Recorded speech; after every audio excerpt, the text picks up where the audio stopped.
All right, final BCA match of this past week. We are playing Robert.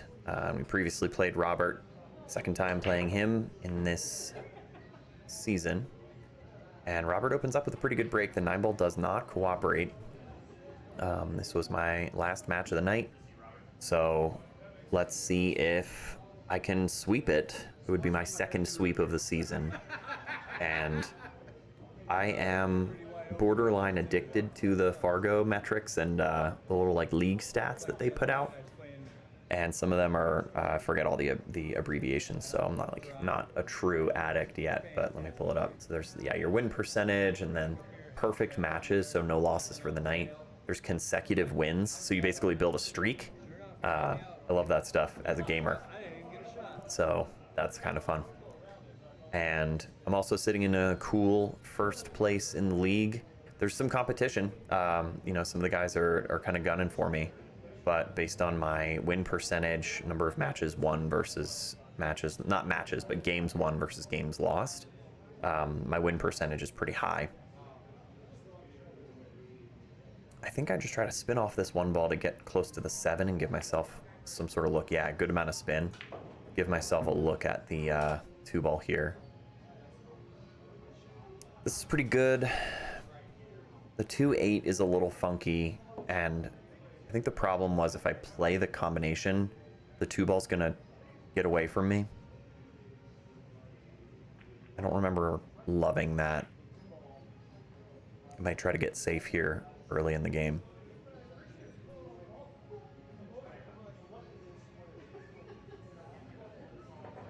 Offensively, you do have the 9-ball. You could theoretically draw off the 2 and play the 9, but I think the same problem of sending the 2 kind of unpredictably away from you, there's just a chance you're going to end up safe.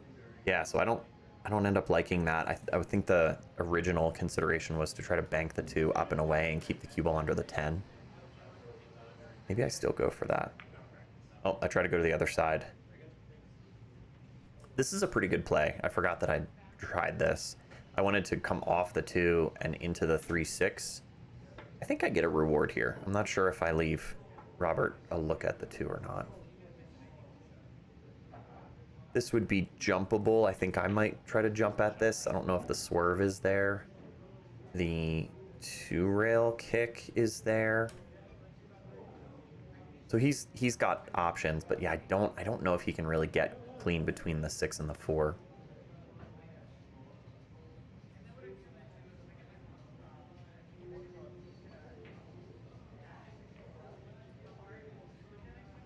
Calls it in the side. I think the 2-rail kick, this is a pretty good choice. The 2-rail kick, knowing that there's a chance of kicking this in the left-hand side.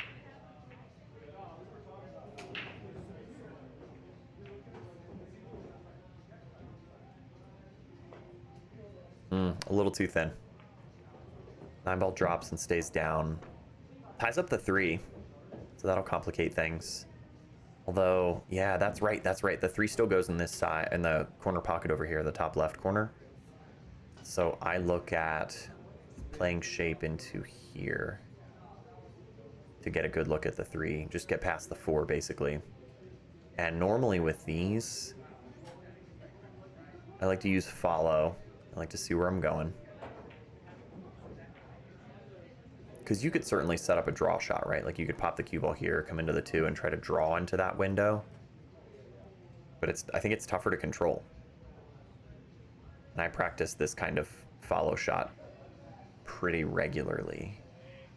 So I feel confident in my precision on playing into a certain window off of this kind of follow shot. Roll it down onto the long rail.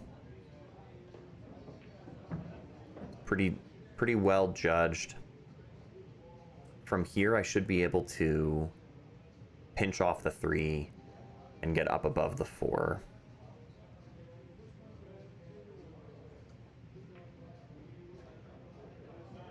I don't look too settled queuing on this. Oh, I overcut it. Maybe rush that one. It's kind of funky. That was lining up really well. Maybe just one of those where I got excited about hitting the right window on the 3. I think he calls safe.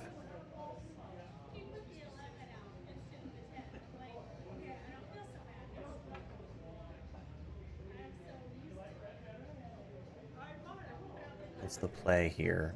Get the cue ball behind the 6. Hey, we had somebody do it too, Sean. Phew. Right? Yeah. It's pretty good. 3 ball rolls out probably just a little farther than he wanted it to.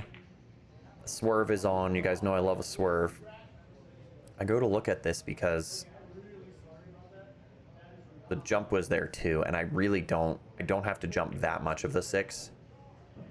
So in this case, I just want to ensure that I make a good hit. I'll get ahead here because it takes me a minute to, here we go, get my jump cue out. There's not that much for the 6 ball block himney. And if I swerve at it, the concern was if I end up cutting the 3, the cue ball could get stuck here and I just hook myself again. So I didn't love that option.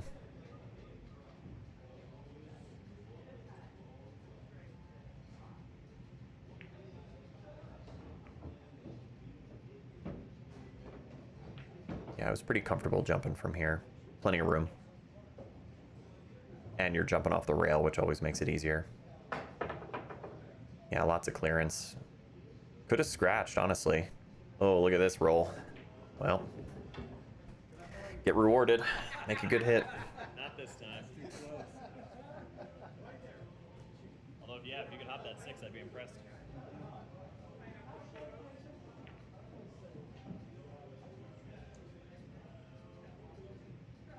He's in kind of a tough spot here. I think the 1 rail kick is blocked by the 7-5.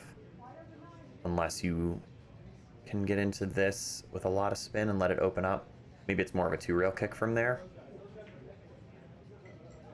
2 rail this way could be on. I think he said something when he walked up like, hey, can I borrow your jump cue? It'd be tough. It'd be tough to jump over the 6 from where he is.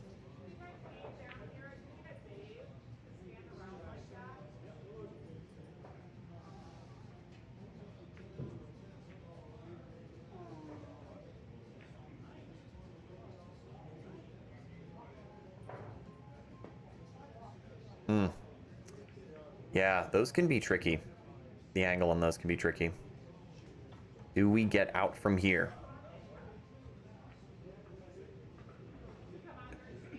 I feel like I could. Roll up for the 4. The 5 to the 6 is probably the toughest. So maybe play the 3 here, roll up for the 4, out for the 5, and then shoot the 5 here and draw back for the 6. This is your window for the 6. This is playable. With ball in hand, I could get out from here.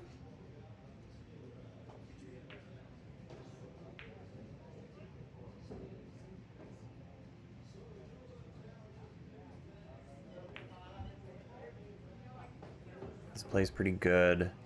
I don't quite get to the shot line on the 4. Still playable, right? I think I can have it dive into the short rail, high right, and come out for the 5. Don't really want to have to mess with the 6 and the 10. These can be a little tough to judge because you're spinning it, sort of aim to miss. Oh, look at that. Undercut this one. Couple misses here in the last set. And I remember mentally, it wasn't throwing me off necessarily. I'm not like gonna go on tilt about that sort of thing. But it was just interesting to notice that I was so comfortable and relaxed in the first 2. And now I'm just trying to give it away in this last one.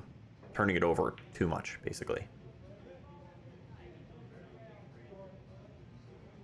And at the end of the day, it's because I'm just trying to integrate these new skills that the stuff that I'm working on, I'm just not not fully there yet. You know, it's not battle tested.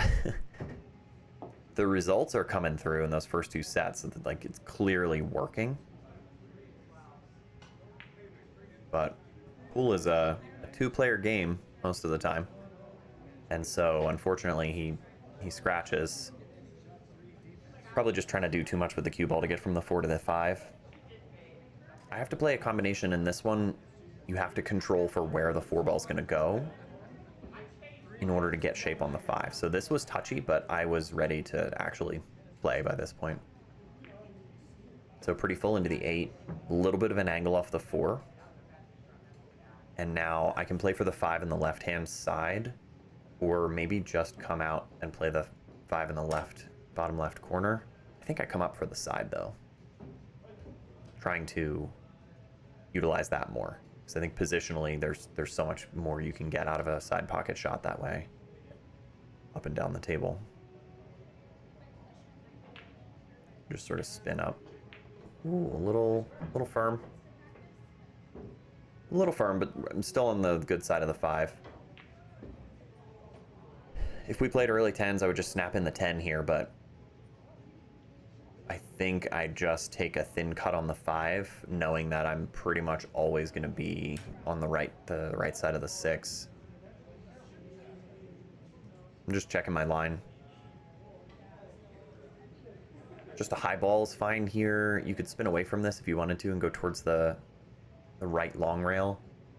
Or if you're like me, you just put inside on everything, so I'll just try to straighten this out a little bit. Yeah, the spin doesn't even really take from there. It kind of doesn't matter. And now I just have to make a clean shot on the 6 to punch back up above the 7. There might be enough angle to where I can just roll this in.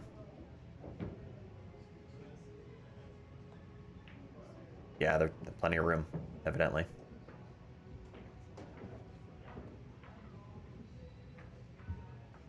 Figured it out.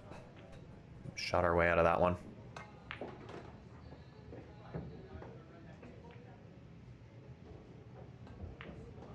Okay. One game away from a sweep. Let's see. I'm breaking. And guys, I gotta work on my racking. I think I'm hitting them fine, but I'm not. I'm just getting lazy. Like, I'm not paying enough attention to the gaps. So I either need to, if I'm feeling particularly lazy about racking on any given night, I need to be using the template. Slick, I mean, come on. Just rack the balls properly. There's no reason for that. So yeah, I need to use the template if I'm feeling lazy. But ideally, just spend a little more energy and like rack them properly. It's happened too many times this season to ignore that anymore.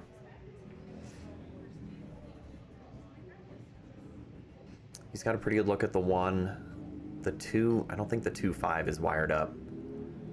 The 2 doesn't really go anywhere else. So he'll probably just have to look at making the 5 or making the 1 and then getting a look at the 2 for some kind of safety. Yeah, he lines up. I don't think the 5 will go. I don't think there's enough room to cut it.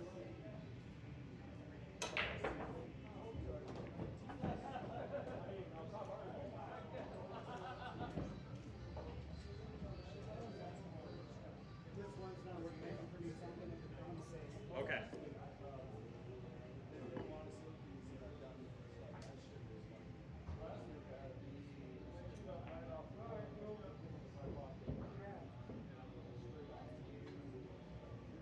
A little, maybe some indecision on this one. If he's trying to navigate around the 4, maybe getting kind of stuck on that. Looks like he's queuing low, so trying to draw off the 1.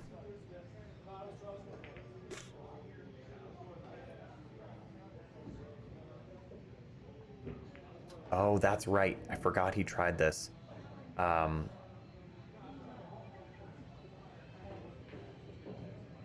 So this was an interesting situation. He was unclear on calling safe and making the ball, so he was kind of back and forth between whether or not he was calling safe. Ended up going offense,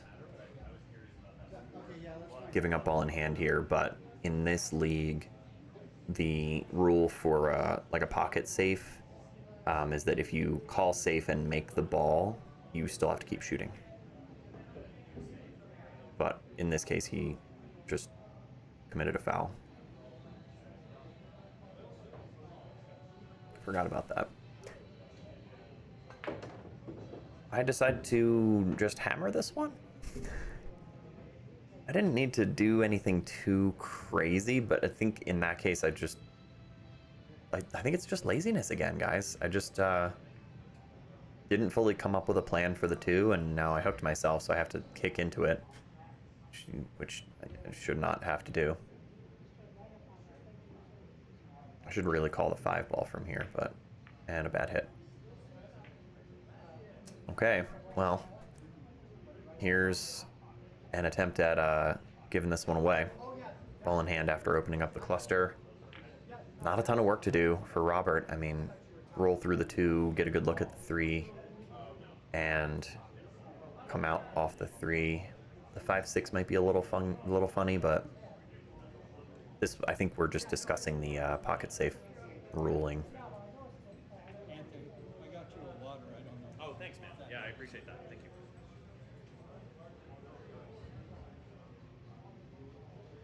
Yeah, he's got a pretty good chance here. Not too many problems, really. Just the 3 to the 4, and then the 5 doesn't go past the 6. So we probably have to play a combination on that, but it's not a terribly hard combination.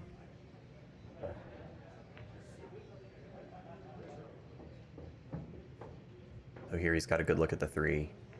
Has to work a little bit to get it out for the 4, but I think even just punching it down, like I said, off the short rail, it's going to naturally want to come between the 5 and the 10. Yeah, so if he calls safe on the 1 ball and makes the 1 ball. This is the rules clarification thing. Yeah, right. I think somebody gave an answer, but then went to check with the league operator and came back to confirm. Gotta know what the rules are. Whoa, he's zipping around. Gonna get on it though. Okay, he's got to look at the 4. He's sort of on the bad side of the 4 ball though, so he'll have to roll around for the 5, maybe 2 rails out towards the 8 and the 9.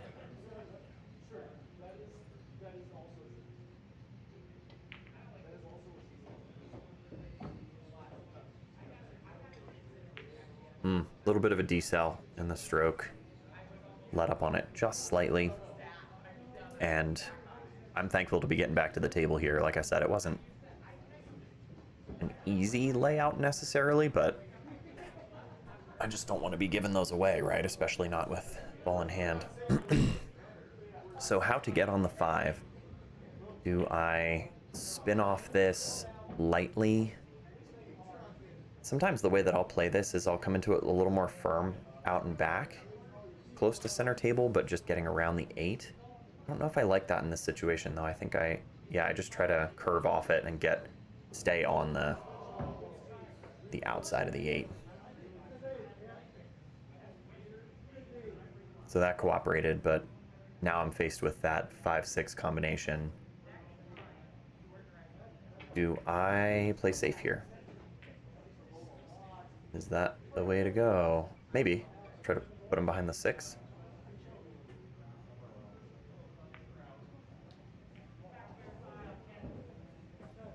I think it was a good decision, but just the execution wasn't there. That's one, I gotta notate that for practice. That's an important shot. Now Robert can attack that.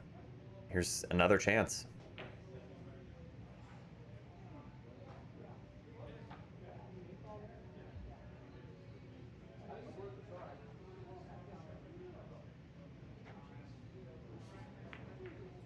Oh, another turnover. So, sort of thin on the 5, but it naturally is going to bring us around for the 6. How many chances do I need to get out of this rack? And how many am I going to give away?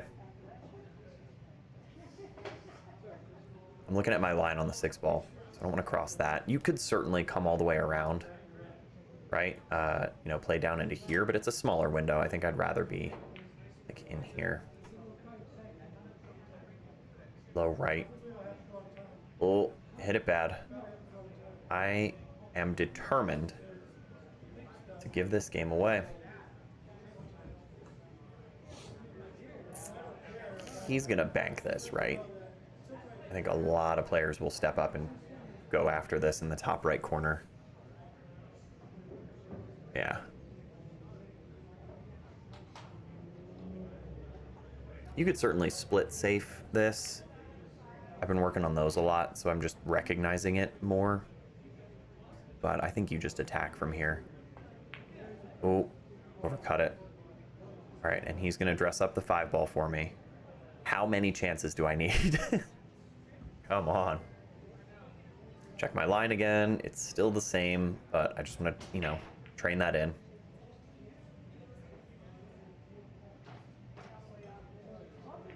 Just decide where you want to go and commit to that. Gonna roll through this maybe? 2 or 3 rails around towards the right-hand side.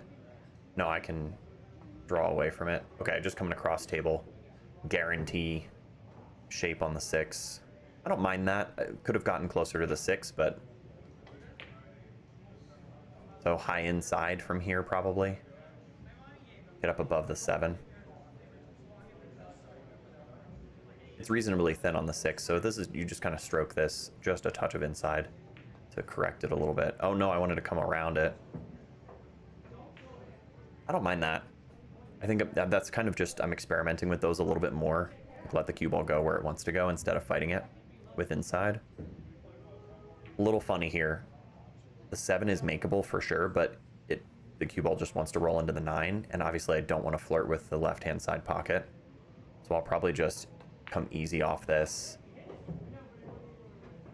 And here's an interesting situation. I think the better play is to roll into the 8 and play short side on the 9. Get down below it. I try to shoot the 8 here and come out and up to get above the 9. Which I don't think it's a bad decision necessarily. You're bringing the side pocket into play. But I just hit it bad. I don't scratch, which is nice. And my speed was pretty good. But just hit it bad. I just hit the 8-ball pretty bad. That's a shame. I want to give it away. I don't want this one. Pretty funny to play strong all night and then kind of have it get a little too loose at the end of the night. So he's got a pretty routine back and across here. Yeah. He made sure to cut the 8 thin enough that the cue ball's going to come across. Long shot on the 9, but this should be workable. I think as long as you hit this smooth, it's always going to fall. All but perfectly straight in here. Maybe slight angle towards the long rail. I think if Robert settles, he's going to drain this one.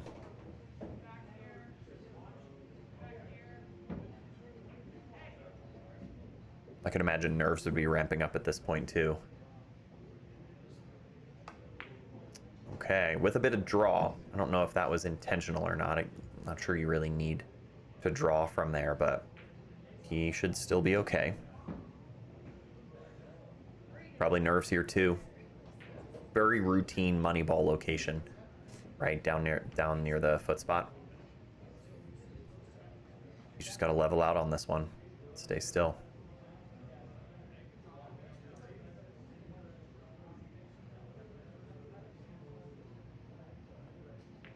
Gets through it.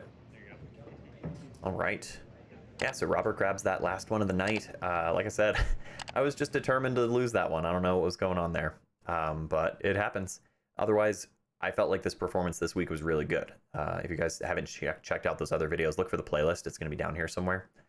BCA is going great. We have one more week and then a couple weeks off. But like I said, other content is on its way. So you'll be seeing me again soon.